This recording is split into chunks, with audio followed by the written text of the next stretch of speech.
Deion Sanders, he's going to live or die by the transfer portal. Does that mean this year's class has him under the most pressure he's faced in Colorado? Let's talk about it.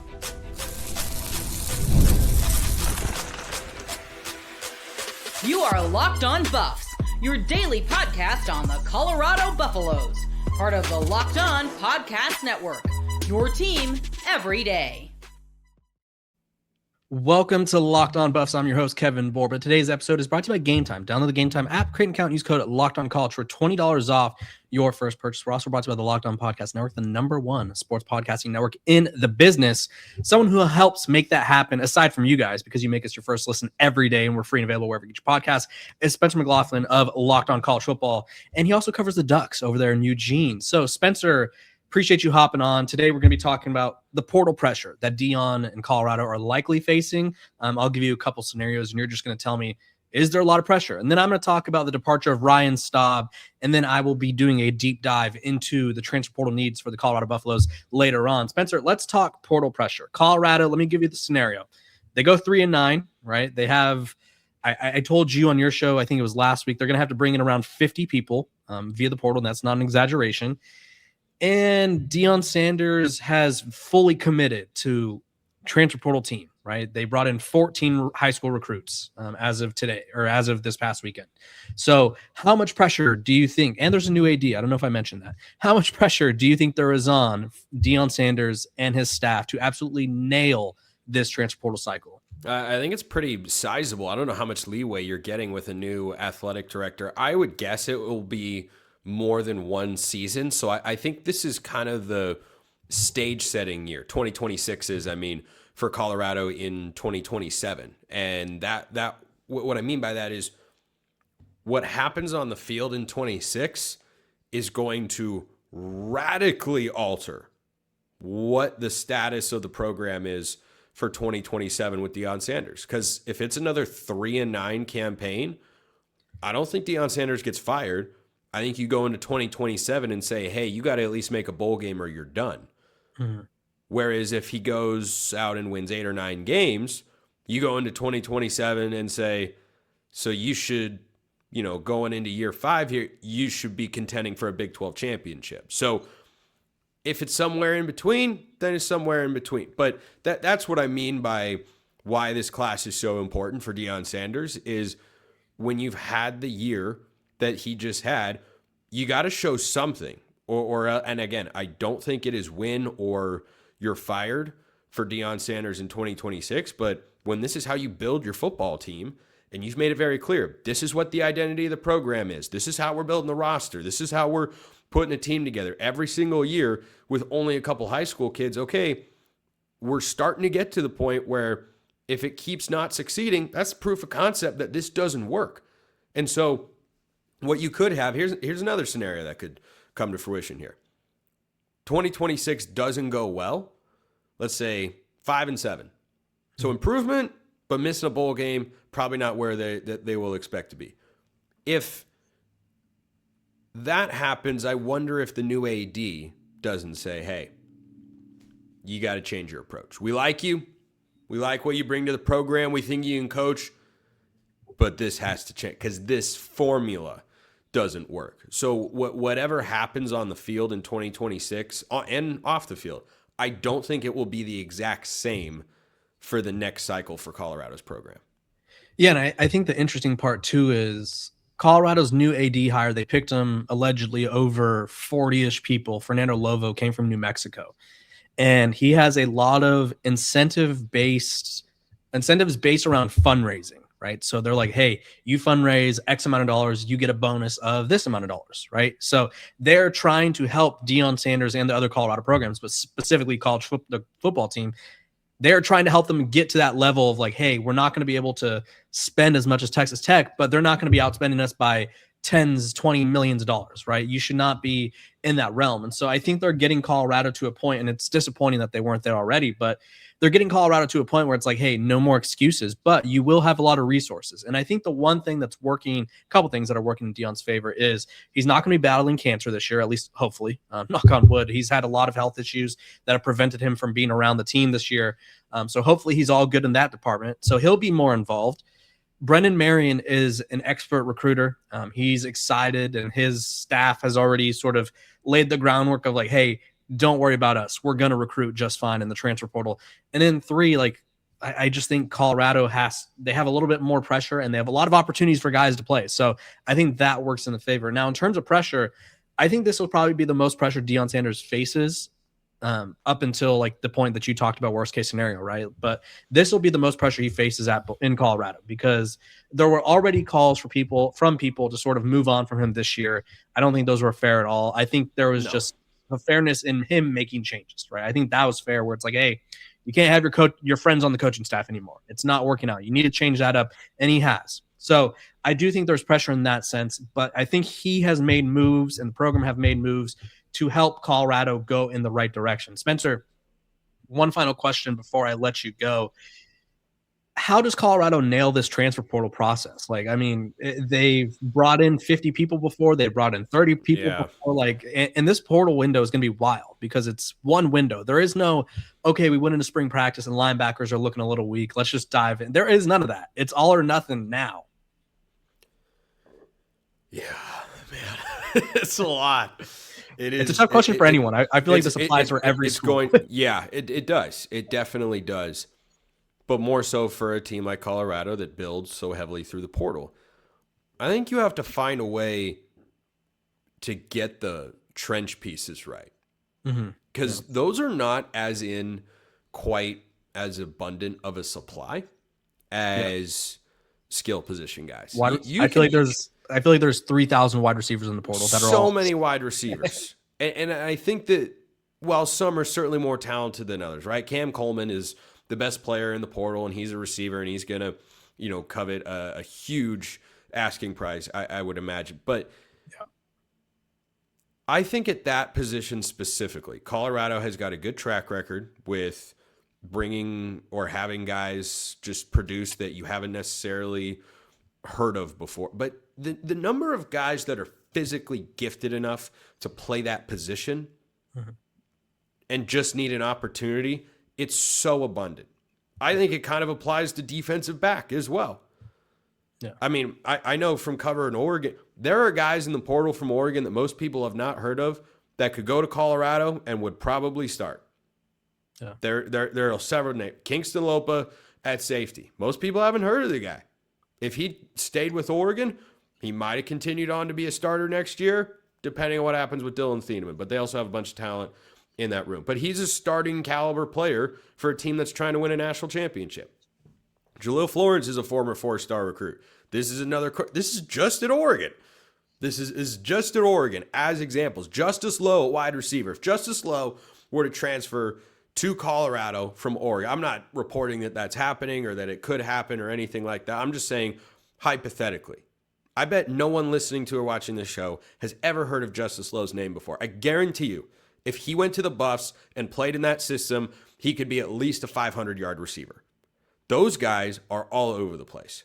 I want to know, for Colorado's sake, where is the BJ Green transfer?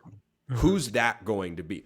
Where can you seriously address the two biggest weaknesses that this Buffs team have dealt with the last couple of years? Offensive and defensive line play, or linebacker play, I don't think has been spectacular either.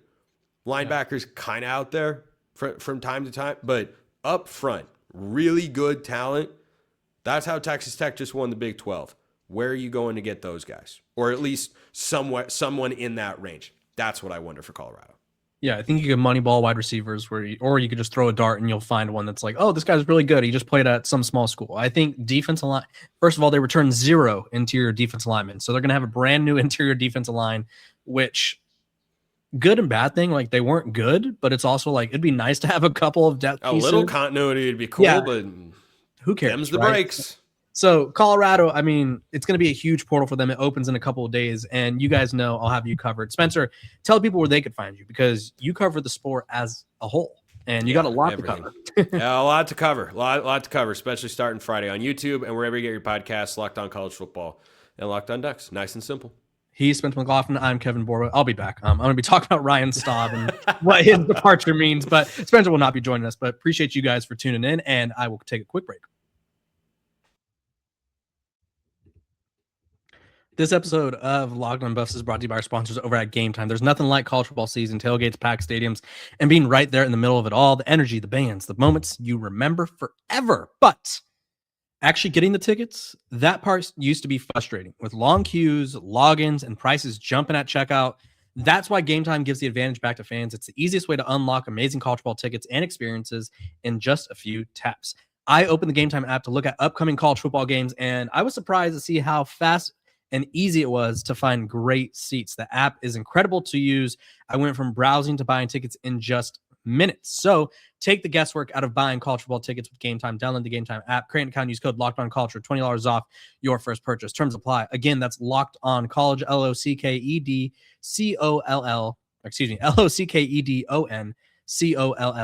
for $20 off. Download the Game Time app today.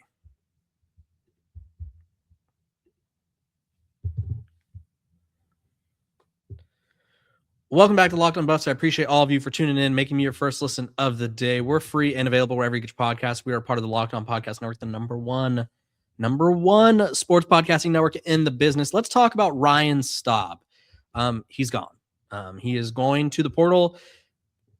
Played in 12 games, 2 starts over 3 years with the Buffs.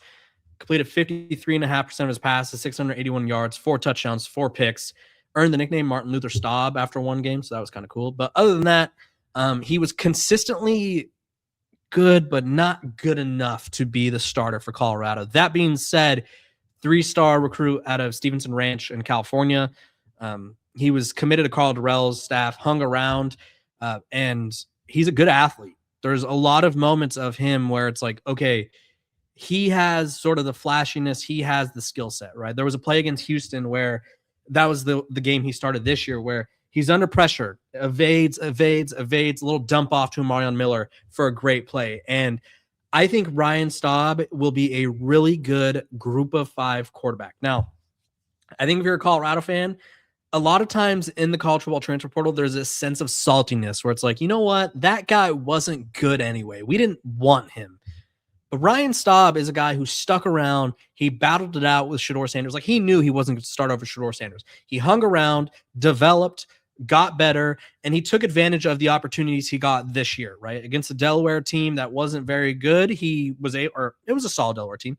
But against Delaware, Ryan Staub came in and was the best quarterback for the Buffs, right? He earned himself a start. Obviously wasn't able to hold on to the starting job, but he earned that starting role, right? He earned that opportunity by practicing hard, practicing well. And so Ryan Staub is the epitome of a program-changing player, or at least a program-building player. And unfortunately for him, Colorado just wasn't the right place. That being said, I think Colorado fans should appreciate what he did. I think Colorado fans should be glad to sort of see him go off and get another opportunity, because I think he will get an opportunity. I think a program like San Jose State, a program like Fresno State, Colorado State, who, I mean, I don't think Colorado plays them for another couple of years, so it's okay.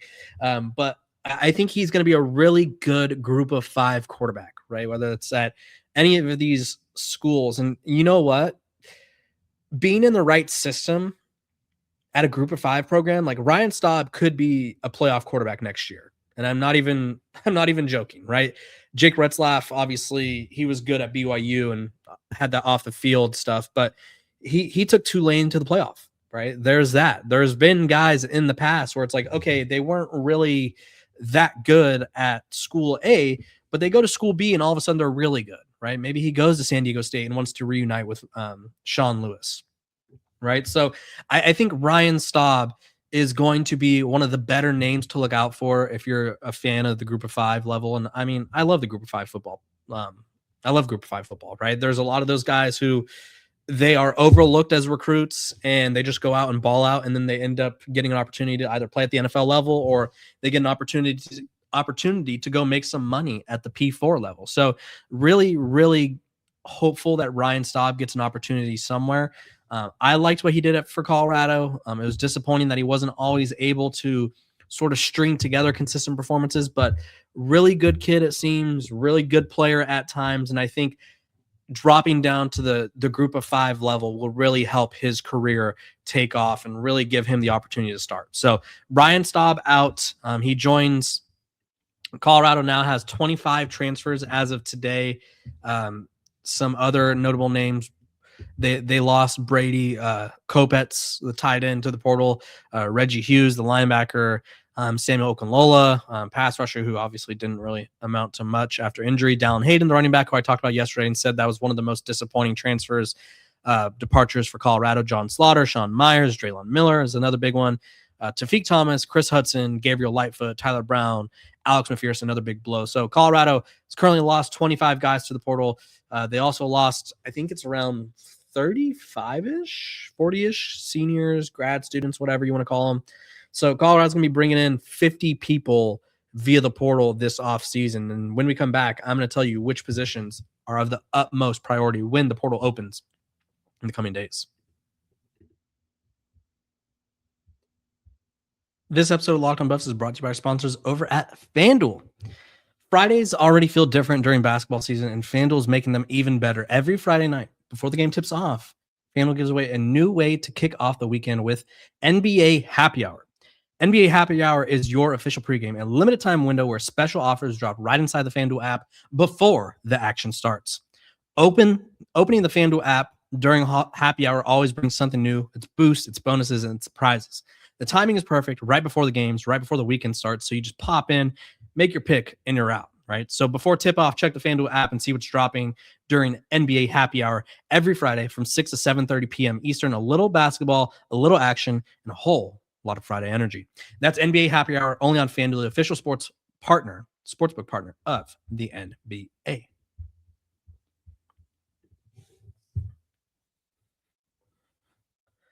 Let's talk portal needs because I feel like it changes every day for Colorado in terms of order. And I think Spencer hit it on the head earlier. I'm going to go 1 through 5, ranking my most important Colorado, I guess, needs, because I do feel like you could go a lot of different ways. But here's what I have to say. I think number 1, you go right to the defensive line. Colorado was one of the worst teams in the country in terms of rushing yards allowed. I think a lot of this is because of the defensive line, interior defense line, not being able to slow down the run. Colorado ranked 200, not 200, that'd be terrible. There's only 136 teams. They ranked 131st in the country in terms of opponent rushing yards per game, allowing, here's where the number 200 comes in, 225 or 222.5 yards per game, right? So teams were just gashing Colorado up the middle, around the sides, wherever it is. They gashed Colorado, made it bad, right? Colorado had no penetration. There was no rush lanes being clogged. They had no Chidozie Nwankwo to sort of eat up blocks. Like, it was just bad. And like I said earlier, you lose all of your defensive linemen to the portal. You're looking for, as of right now, something that's probably not there, right? Everyone needs interior defense linemen. Everybody wants them. Can Colorado find the right number? I think you have to bring in 6 to 7 defensive linemen, and maybe even 10, and hope like, hey, we found some guys in this rotation, because not everyone's going to play, right? There's going to be some guys who rotate in there. Like Tafik Thomas was never the guy for Colorado, but he was a nice rotational piece. Colorado currently has no rotational pieces. So not only do they need starters and potential stars, they need guys where it's like, hey, Kevin, go eat up a couple snaps, right? So-and-so's tired, right? So defensive tackles, defensive linemen, 3 techs, all of them, everything above, you need them, right? Colorado struggled tremendously to stop the run. Up next, we're just going to go from the defense line to the linebackers. Colorado's linebacker play was atrocious this year. You have a new linebackers coach who hopefully will pick out a couple of linebackers that understand what he's asking of them, can cover, can help in run defense, because Colorado, again, bad in run defense, bad in coverage when it comes to linebackers. They missed on the linebackers they brought in, right? They were all in on Martavius French and Reggie Hughes. I was pretty high on Martavius French. And even at the beginning of the season against Georgia Tech, it felt like he was in the right place at the right time all the time. But it didn't work out. And that's okay, right? It doesn't have to work out for everybody. It's just disappointing when majority of your players don't work out. So linebackers, you need them, right? You're losing Sean Myers, you're losing Reggie Hughes, you're losing Martavius French. You only return 1 scholarship linebacker at this time. We'll see if even if Kylan Salter comes back. So those are my top 2 positions. Number 3, this is where it gets complicated, because I think a lot of you are going to disagree with me, but I got to go wide receiver. You lose a Marion Miller, who is a star, and I think he'll probably get $1 million, $1.5 million somewhere. Go play at LSU, go play at Texas Tech, whatever it is. So those are 2 schools that I'm looking out for. Hint, hint, wink, wink. But you lose a huge playmaker. He also had some negative plays. That being said, ball in his hands, jump ball catchability. Dude was second to none. That being said, me and Spencer talked about it earlier. There's going to be thousands of receivers, it feels like, in the portal right now. And I mean, Colorado has had 0 issues recruiting receivers, right? They brought in Travis. I mean, Travis was sort of a given, but Xavier Weaver, Jimmy Horn in year 1. Last year, they brought in a whole new receiver corps, right? They brought in Will Shepard. They brought in LeJounte. They have had no issues bringing in transfer receivers. So I'm not worried. I just think they need a guy, right? Because outside of Joseph Williams, they don't have anyone who's proven, right? They have Terrell Timmons, who's a veteran, but he's not proven. They have Quanell Farrakhan and Quentin Gibson, who showed flashes, but they're not proven, right? Those guys have looked good at times, but have not been able to, I guess, sustain that level of play, or they didn't really get the opportunities, I guess you could also say. So you need a star wide receiver, I think, to come in and be the main guy. Who that is, I don't know. There's thousands of them. Go find one or 2. Brendan Marion's probably not going to have too many issues being like, hey, you're going to put up big numbers. Come on over. Number 4, and this is simply just, I think Colorado's pass defense this year was bad. The run defense was bad. The passing defense probably not equally as bad, but it wasn't good. They ranked, let me see, in passing yards allowed. Opponents, sorry, I lost what I had pulled up. Here we go.